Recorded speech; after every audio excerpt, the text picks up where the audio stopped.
Gloire au Seigneur. Amen. Amen.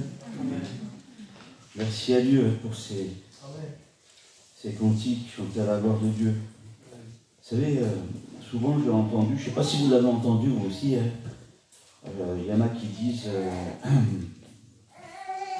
ils chantent des cantiques et puis ils disent, on va écouter le plus important, c'est la parole du Seigneur. Alors c'est vrai que c'est important la parole de Dieu. Mais je pense que chanter à Dieu, c'est aussi important. Parce que dans le temple, il y avait une chorale. Il y avait des chantres, il y avait des musiciens. Et c'était pour Dieu. Ils chantaient pour Dieu, ils jouaient pour Dieu. C'était important aussi. Hein? C'est vrai que c'est important la parole de Dieu. On ne peut pas aller au-dessus de tout. Mais les dons que Dieu a donnés aux hommes, c'est fait pour servir le Seigneur aussi. C'est fait pour adorer Dieu aussi. Amen. Gloire à Dieu. Voilà. Gloire au Seigneur. Alors, on va ouvrir la parole de Dieu dans Jean chapitre 19.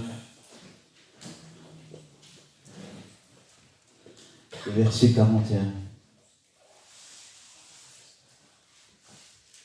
Jean 19, 41. Or, il y avait un jardin dans le lieu où Jésus avait été crucifié. Je le répète. Or, il y avait un jardin dans le lieu où Jésus avait été crucifié. Et je voudrais lire un autre verset dans la Genèse, livre de la Genèse.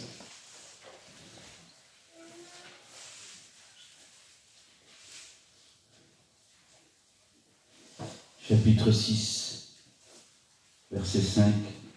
L'Éternel vit que la méchanceté des hommes était grande sur la terre et que toutes les pensées de leur cœur se portaient chaque jour uniquement vers le mal. Amen. Gloire à Dieu. Amen. Pourquoi la croix est le symbole de la chrétienté? Vous vous posez la question? Pourquoi la croix? Pourquoi pas l'étoile qui est guidée des bergers? Pourquoi pas les langues de feu qui se sont posées dans la chambre haute sur les disciples? Pourquoi la croix? Et pour nous, le signe, parce qu'un jour Christ, le Fils de Dieu, est mort sur la croix pour chacun d'entre nous. Ce verset m'a interpellé et ça fait déjà longtemps. Il y avait un jardin dans le lieu où Jésus avait été crucifié. Et la différence, elle est grande. Un jardin, la croix, un jardin, la croix. Le jardin, c'est ce qui nous attire. Le jardin, c'est les fleurs, c'est le parfum, c'est les arbres, c'est les fruits. Le jardin, c'est la beauté. Le jardin, c'est la paix. C'est le repos. C'est la nourriture. Alors que la croix, c'est tout le contraire. La croix, c'est la souffrance. La croix, c'est l'angoisse. La croix, c'est la mort. Mais je voudrais vous dire ce soir, s'il n'y a pas la croix, il n'y a pas de jardin. S'il n'y a pas la croix, il n'y a pas de parfum. S'il n'y a pas la croix, il n'y a pas la vie. S'il n'y a pas la croix, il n'y a pas de fruits. Vous comprenez? Il y a peut-être un semblant. Il peut y avoir un semblant de jardin. Des fleurs qui n'ont pas de parfum. Des arbres qui n'ont que des feuilles. Mais je voudrais vous dire ce soir, s'il n'y a pas la croix, il n'y a pas le jardin. Il n'y a pas la vie. On ne peut pas, bien aimé. Aujourd'hui, on voudrait entendre parler que du jardin. On voudrait entendre parler que du parfum, que des fleurs, que des couleurs, que du fruit, que du repos, que de la paix. On voudrait entendre parler que de ça. Mais on ne voudrait pas entendre parler de la croix. Parce que la croix, bien aimé, en réalité, elle n'a rien qui attire l'homme. Dans le message de la croix, il n'y a rien qui élève l'homme. Dans le message de la croix, il n'y a rien qui donne de la valeur à l'homme. La croix, bien aimé, pour certains, c'est une mode. On la porte autour du cou. On se fait des tatouages même. Parce que c'est à la mode d'avoir une croix. La croix, bien aimé du Seigneur, vous pouvez la peindre de toutes les couleurs. Vous pourrez en faire un arc-en-ciel. Vous pouvez mettre des fleurs suspendues. Vous pouvez mettre des guirlandes, des lumières, tout ce que vous voudrez. Ça restera une croix. La croix, bien aimé, c'est le symbole de la mort. Et Paul, eh bien, il parlera aux Corinthiens et il dira c'est pas pour baptiser que Christ m'a envoyé. Il dit c'est pour annoncer l'évangile, et cela sans la sagesse du langage, afin que la croix de Christ ne soit pas rendue vaine.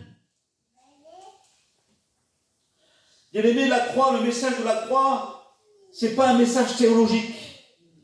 Aujourd'hui, on essaye d'en faire un message théologique. On essaye d'en faire quelque chose d'attirant, de beau. Vous comprenez? En quel bois était-elle faite? Quelle grandeur avait-elle? Était-elle en une partie, en deux parties? Qu'importe de savoir cela. C'est pas ça qui va nous sauver. Vous comprenez? C'est pas ça qui va faire de nous des enfants de Dieu. De savoir eh bien comment elle était, quelle grandeur, de quel bois, en une partie, en deux parties. N'essayons pas. Et dit Paul, c'est pas avec un langage de sagesse que je suis venu vous annoncer l'évangile de la croix. Il dit non, c'est pas du tout ça, afin de la rendre vide. Parce qu'on peut prêcher la croix vide, sans le Christ. Une croix qui ne nous appelle pas à mourir à soi-même. Une croix qui nous apporte tout ce qu'on a besoin, qui va nous satisfaire dans notre vie. C'est pour cela, bien aimé, il faut faire attention quand on entend parler de la grâce. Parce que la grâce, bien aimé, c'est la croix. Et la croix, c'est mourir à soi-même. Vous comprenez? C'est mourir à soi-même. La prédication de la croix, elle est une folie pour ceux qui périssent. La prédication de la croix, elle n'a rien d'attirant. La prédication de la croix, elle ne donne aucune valeur à l'homme. Au contraire, c'est tout le contraire. La prédication de la croix, bien aimé, elle nous parle de l'amour de Dieu, d'accord. Mais la première chose qu'elle fait, elle nous dévoile notre péché. Elle révèle notre péché. Elle révèle notre nature. Elle révèle la nature de l'homme, la croix. Le message de la croix révèle la nature de l'homme. Et la nature de l'homme, sans Dieu, c'est le péché. Vous comprenez? Christ sur la croix est mort. Et la Bible dit dans Isaïe 53, il a dit que pour plusieurs, il dira Isaïe, il a été un sujet d'effroi. Tant son visage était défiguré. La Bible dit qu'il n'avait même plus l'apparence d'un des fils de l'homme. Tellement qu'il était meurtri, défiguré sur les coups. Et je me suis posé la question, je dis Seigneur, ce n'est pas toi ça. Ce n'est pas l'image du Fils de Dieu dont parle Isaïe là. C'est l'image de notre péché. C'est celui qu'on se détourne, qu'on ne veut pas voir. C'est l'horreur. Vous comprenez? C'est ce que on détourne les regards. C'est ce qui nous fait peur. Ça, cette image-là de Jésus sur la croix n'est pas l'image du Fils de Dieu, c'est l'image de notre péché à nous. Parce que sur la croix, il s'est chargé de nos péchés. Amen. Il a porté nos péchés. Vous comprenez? C'est nos péchés qu'il a portés. Bien aimé, la croix révèle d'abord notre péché.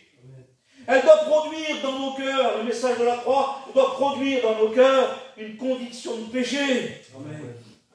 Pour que les gens se convertissent, il faut une conviction de péché. Comment voulez-vous qu'ils se convertissent s'ils ne sont pas conscients de leur perdition, s'ils ne sont pas conscients de leur péché, de l'horreur de leur péché? Vous comprenez? C'est pour ça que si on prêche que le jardin, bien aimé, je ne sais pas, c'est promettre le ciel sans mourir à soi-même. C'est promettre le ciel sans prêcher la croix, sans prêcher Jésus qui est mort pour nous. C'est rendre la croix de Christ, comme dira Paul, vaine, vide. Vide. Comment promettre le ciel, bien-aimé? Comment promettre le ciel à des personnes qui vivent encore dans leur péché, qui sont privés de la gloire de Dieu? Car tous ont péché et sont privés de la gloire de Dieu, la Bible dit. Le salaire du péché, c'est la mort. Comment voulez-vous que les gens puissent se donner à Dieu, se convertir, naître de nouveau, s'ils ne sont pas conscients du message de la croix? Paul, il dit, je ne suis pas venu pour eux. Ce n'est pas pour baptiser que Jésus m'a envoyé. Il dit, c'est pour prêcher le Christ crucifié. Il dira aux Corinthiens, je suis venu vers vous. Il dit oui, et j'ai prêché Christ. Il se reprend et dit oui, mais Christ crucifié. Il dit, ça c'est ma gloire. Ça c'est la richesse, bien-aimée du Seigneur. Christ crucifié. Alors savoir que Christ, bien-aimé, a été crucifié pour nous, bien-aimé, c'est beau. Parce que dans la grâce, parfois les messages de la grâce, c'est ça.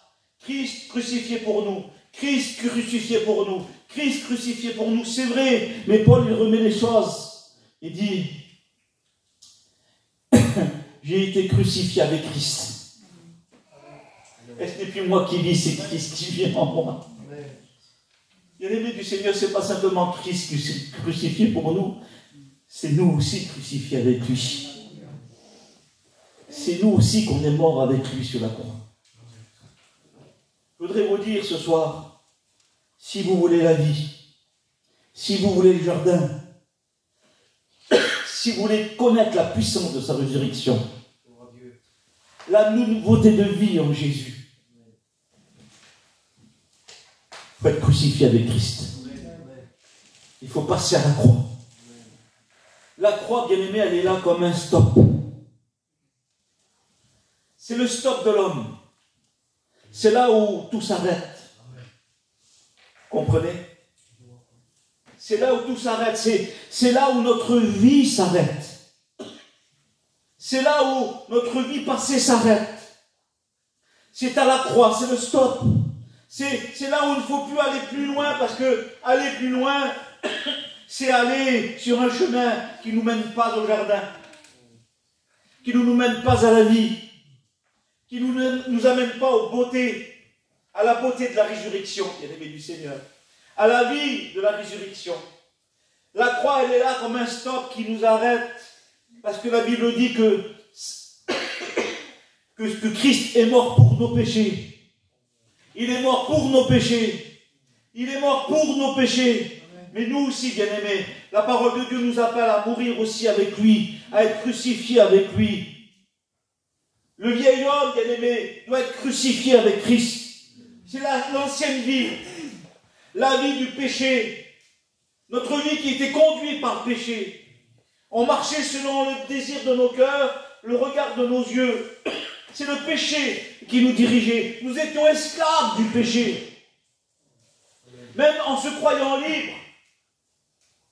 Parce qu'il y a des hommes qui se croient libres. Ils se croient libres, ils se croient bien maîtres d'eux-mêmes. Mais en réalité, c'est le péché qui les domine. C'est le péché qui les conduit. Parce que c'est plus fort qu'eux. Même avec toute la volonté qu'ils ont, ils ne peuvent pas arriver à changer de vie. C'est impossible. Le péché les conduit. Ils sont esclaves du péché. La croix est là comme un stop. Et là, à la croix, bien, tout s'arrête.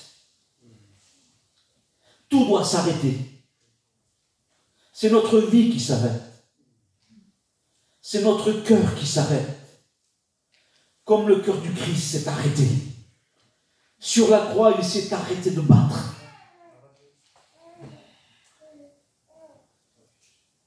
Et les vrais chrétiens, bien-aimés, leur cœur s'est arrêté de battre aussi avec lui sur la croix.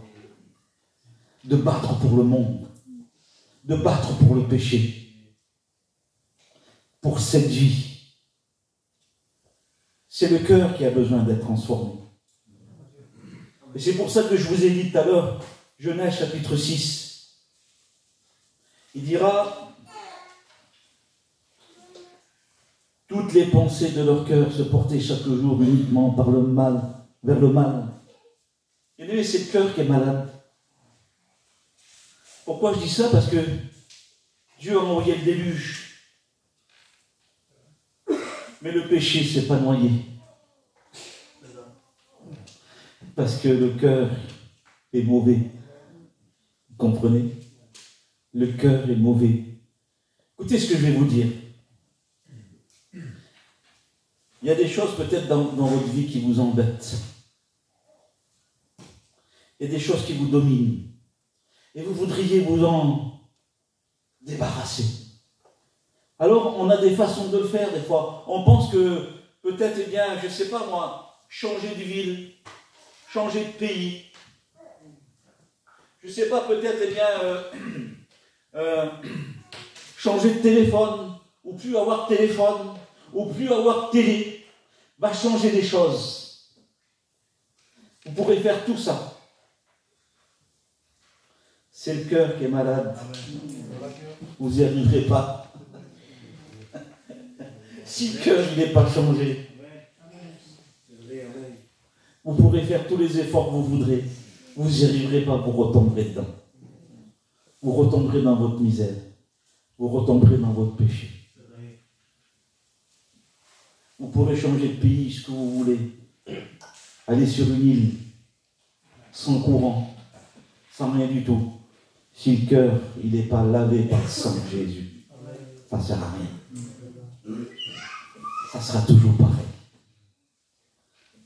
Alors la Bible dit, Ézéchiel 36, 26, je vous donnerai un cœur nouveau. Et je mettrai en vous un esprit nouveau. J'ôterai de votre corps le cœur de pierre, et je vous donnerai un cœur de chair. Bien-aimés du Seigneur, la Bible, elle nous parle. Elle nous dit que le cœur, il est tortueux par-dessus tout. Il est méchant, qui peut le connaître? Il dit, celui qui a confiance dans son propre cœur est un insensé. Bien-aimés, on a besoin d'un nouveau cœur. C'est le cœur que Dieu veut changer. Ce n'est pas le corps. Le corps, lui, il est crucifié. En fait, la croix, elle n'est que pour le corps. Mais le cœur, lui, il a besoin d'être changé, d'être transformé. C'est là que ça se passe. Pourquoi? Parce que Jésus dit, c'est pas ce qui rentre dans le cœur, dans la bouche, qui souille l'homme, c'est ce qui sort de son cœur. Ce qui sort de son cœur, les méchancetés, tous les adultères, les calomnies, tout sort du cœur de l'homme et souille l'homme, bien-aimé du Seigneur. En fait, le corps, il n'est qu'un instrument. C'est tout. Il est un instrument, c'est tout. Il n'est qu'un instrument par rapport à ce qui se passe là. Il agit par rapport à ce qui se passe dans le cœur. C'est pour ça, Jésus dira, l'homme bon tire des bonnes choses, du bon trésor de son cœur. Mais l'homme mauvais, il tire des mauvaises choses, du mauvais trésor de son cœur. Vous comprenez? C'est là que ça se passe. C'est là. Alors Christ est mort sur la croix. Il fallait, je vais le dire comme ça, vous savez, quand un cœur est malade, quand on a tout fait, il y a des hommes dans cette vie, ils ont été malades du cœur. Il y en a, c'était des maladies génétiques, mais il y en a, c'est parce qu'ils ont fait de l'abus. Ils ont abusé de la vie. Ils ont abusé de l'alcool. Ils ont abusé du manger. Ils ont abusé de cette vie. jusqu'à s'en rendre malade. Et le péché, c'est ça. Il rend notre cœur malade. Il est à tel point malade qu'il n'y a plus moyen de le guérir. Aucun médicament, aucune solution, aucune thérapie, aucun psychologue. Il pourra changer un cœur, transformer un cœur. Un psychologue, vous lui parlerez de vos problèmes alors que lui, il n'en a des tas comme ça de problèmes. En espérant qu'il va vous résoudre vos problèmes alors que lui aussi, il en a plein. Vous comprenez? Et il y a des moments, il faut une transplantation cardiaque. Il faut changer de cœur si on veut continuer à vivre. Autrement, on ne peut pas continuer à vivre. Et Jésus sur la croix, bien aimé, son cœur s'est arrêté. Jésus sur la croix, il va dire, Père, je remets mon esprit entre tes mains. Et son cœur s'arrête. Et quand son cœur s'arrête, à Jérusalem, dans le temple, il se passe quelque chose. Dieu habitait dans un lieu inaccessible alors. Dieu a été caché pendant des années, des centaines d'années, derrière un voile inaccessible à l'homme. Il habitait dans une maison faite de main d'homme. Fait de main d'homme. Et simplement un homme pouvait venir une fois par an apporter le sang des taureaux. Pour son péché aussi. Et pour le péché du peuple. Et il entrait là-bas dans le sanctuaire tremblant, sachant s'il allait vivre ou mourir, il ne le savait pas. Mais il allait se présenter devant Dieu. Se présenter devant Dieu, mais pas les mains vides, c'était impossible. Il fallait se présenter devant Dieu avec quelque chose à lui offrir. Et pendant tout l'Ancien Testament, le sang a coulé, le sang a coulé, le sang a coulé. Mais la Bible dit, l'auteur aux Hébreux dit qu'aucune goutte de sang de tous ces sacrifices n'a pu ôter le péché. Alors c'est Dieu qui offre le sacrifice. C'est lui. Par une seule offrande, dira l'auteur aux Hébreux. Une seule. Jésus dira, tu m'as créé un corps. Pourquoi? Pour l'offrir en sacrifice. Il est devenu la victime expiatoire de nos péchés. Il s'est offert, c'est Dieu qui l'a offert pour le monde. Dieu a tant aimé le monde qu'il a donné son Fils unique, afin que quiconque croise en lui ne périsse point, mais qu'il ait la vie éternelle. Il l'offre là sur la croix. Et le cœur de Jésus s'arrête de battre. Père, je remets mon esprit entre tes mains. Et là-bas, dans le temple à Jérusalem, il se passe quelque chose. C'est que le voile qui séparait l'homme de Dieu se déchire du haut jusqu'en bas. Dieu déchire le voile. C'est comme si Dieu en avait marre d'habiter dans un lieu inaccessible à l'homme. Dieu avait prévu autre chose. Dieu voulait autre chose. Dieu en avait marre d'habiter dans ce lieu-là, caché, inaccessible. Il voulait habiter dans une autre maison, mais une maison qui n'est pas faite de main d'homme. Une maison que lui va créer. Vous comprenez? C'est lui qui va faire sa maison. Et quand Christ est mort sur la croix, quand son cœur s'est arrêté, alors le voile s'est déchiré. C'est l'image de Adam qui tombe dans un profond sommeil.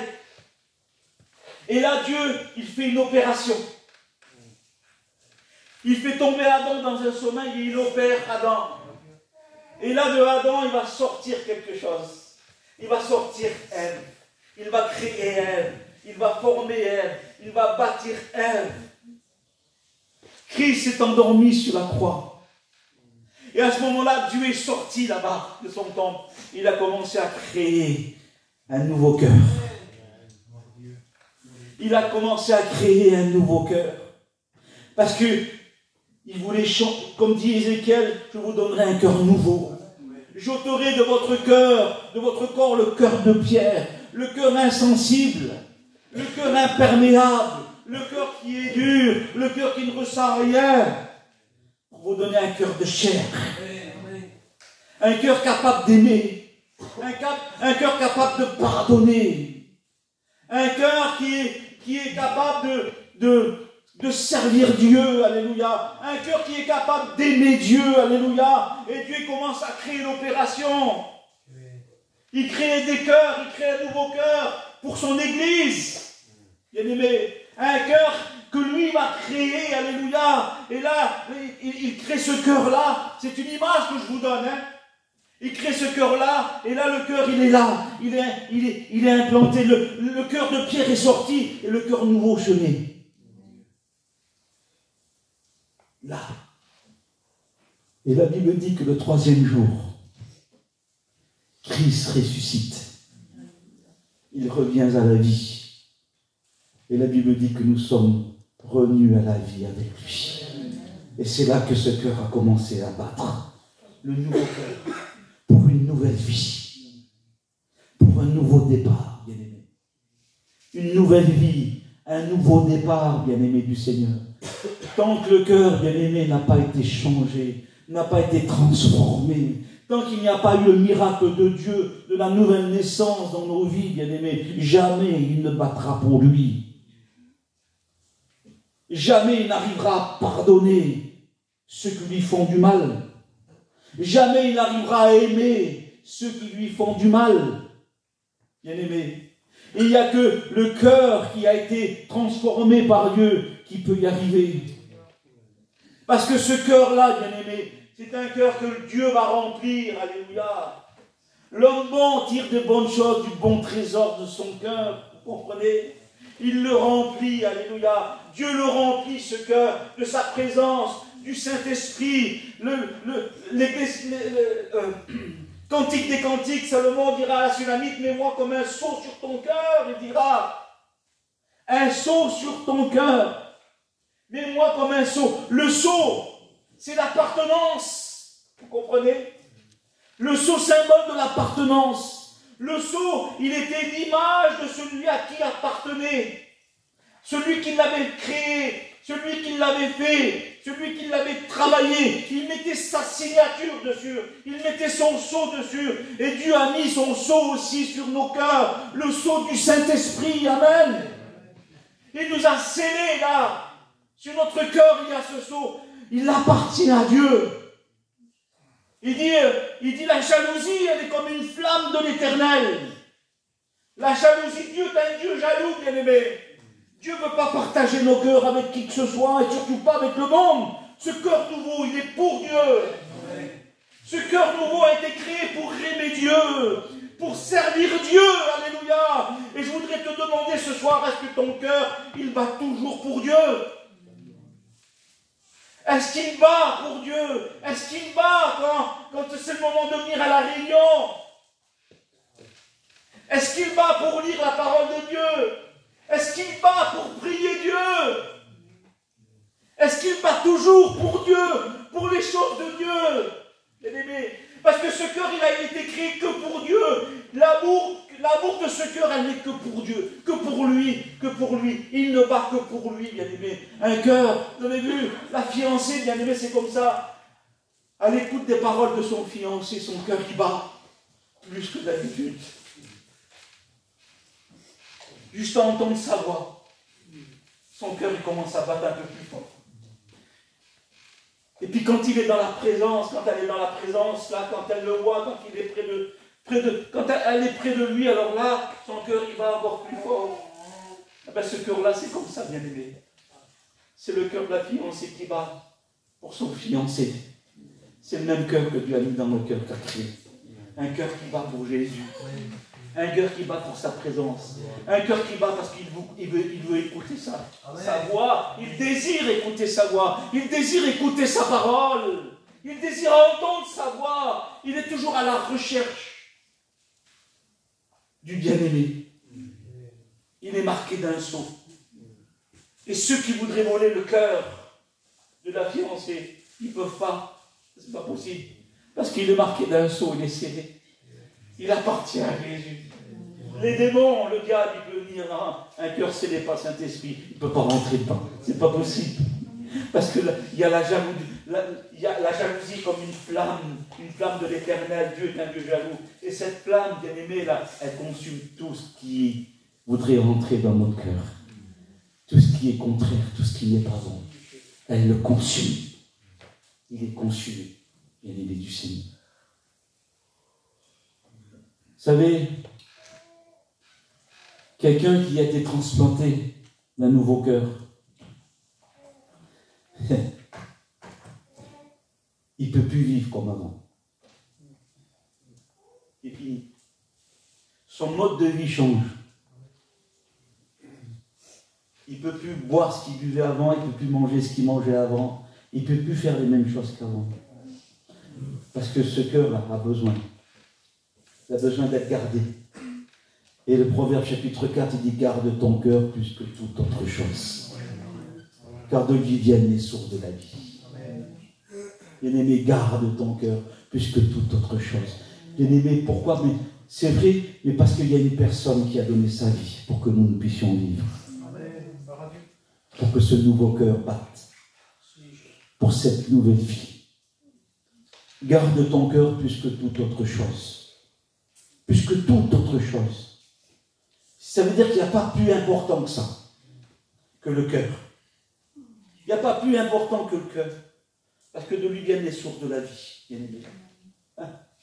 Alors, le psaume 119 dira « Je serre ta parole dans mon cœur, afin de ne pas pécher contre toi. » Et David dira dans le psaume 51, dira « Tu veux, Éternel, que la vérité soit dans mon cerveau. » C'est ça? Elle dit « Tu veux que la vérité soit au fond du cœur. » Bien-aimé, la sagesse, bien-aimé, elle n'est pas là. Elle est là, parce que la parole de Dieu demeure là. C'est la parole de Dieu qui nous rend sage. Vous comprenez? C'est elle qui nous enseigne la sagesse, bien-aimé du Seigneur. C'est pas autre chose. Excusez-moi de dire ça. On peut avoir des cheveux blancs, ça ne fait pas de nous des sages. On peut être jeune, mais quand on a le cœur, le nouveau cœur là qui bat pour Jésus, et que c'est la parole qui est là, alors la parole, elle nous rend sages. Elle nous enseigne la sagesse. Alléluia. Amen. Est-ce que votre cœur, je parle aux chrétiens, est-ce que votre cœur il bat toujours pour Jésus? Est-ce que c'est vrai? Est-ce qu'il bat parce que vous voulez entendre sa voix, sa parole? Parce que vous voulez être dans sa présence? Parce que vous ne désirez que lui? Personne d'autre que lui. Vous ne vous rendez pas compte, vous avez des enfants? Imaginez-vous que moi j'ai des enfants et j'ai des petits-enfants. Des enfants, vos enfants, ceux que vous avez engendrés, ceux que vous avez aimés, que vous aimez, que vous soignez, que vous nourrissez, que vous voulez tout pour eux, vous leur donnez tout. Et d'un seul coup, il y a un étranger qui vient vers vous, et puis il vient vers vous, et puis il vole l'amour de vos enfants. Il vole l'amour de vos enfants. C'est-à-dire que jusqu'à que vos enfants, vos propres enfants, ils ne portent même plus d'intérêt sur vous, le Père, mais sur l'étranger. Vous imaginez? Hein? Je sais pas, on ne peut pas être d'accord, je sais pas. Qui c'est qui peut être d'accord? Il y a de la jalousie qui va se faire. De la jalousie. Eh bien, Dieu, c'est pareil, bien aimé. Quand il voit que le cœur de ses enfants, l'amour de ses enfants, elle est volée par autre chose, détournée par autre chose. Dieu est un Dieu jaloux, bien aimé. Vous comprenez? Il ne veut pas partager. Aucun partage, bien aimé. Un cœur partagé, Dieu n'en veut pas.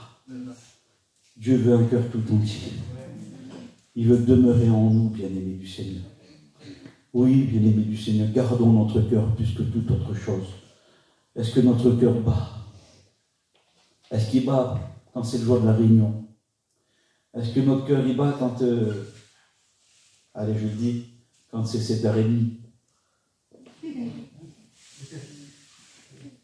Ah, c'est juste une petite réflexion comme ça. Quand c'est 7h30, est-ce qu'il bat? Là, on va prier, on va venir. Est-ce que c'est comme ça? Est-ce qu'il bat pour lire la parole de Dieu? Est-ce qu'il bat pour les choses de Dieu? Et puis si toi, tu n'as pas eu ce nouveau cœur encore, c'est beau ce que je dis ce soir. C'est beau. Hein? Mais tu ne peux pas avoir le jardin s'il n'y a pas d'abord la croix. C'est beau quand je parle du parfum. Vous avez vu comment c'est beau? Je parle des fleurs, du parfum, je parle des fruits, je parle de la beauté de la résurrection. Mais si tu n'as pas la croix dans ta vie, tu ne pourras jamais connaître ça. Il faut d'abord la croix. Parce que c'est à la croix, bien aimé, que notre cœur s'arrête de battre. Et c'est à la résurrection au tombeau qu'il commence à battre nouveauté de vie avec Christ. Vous comprenez? Amen. On prie Seigneur.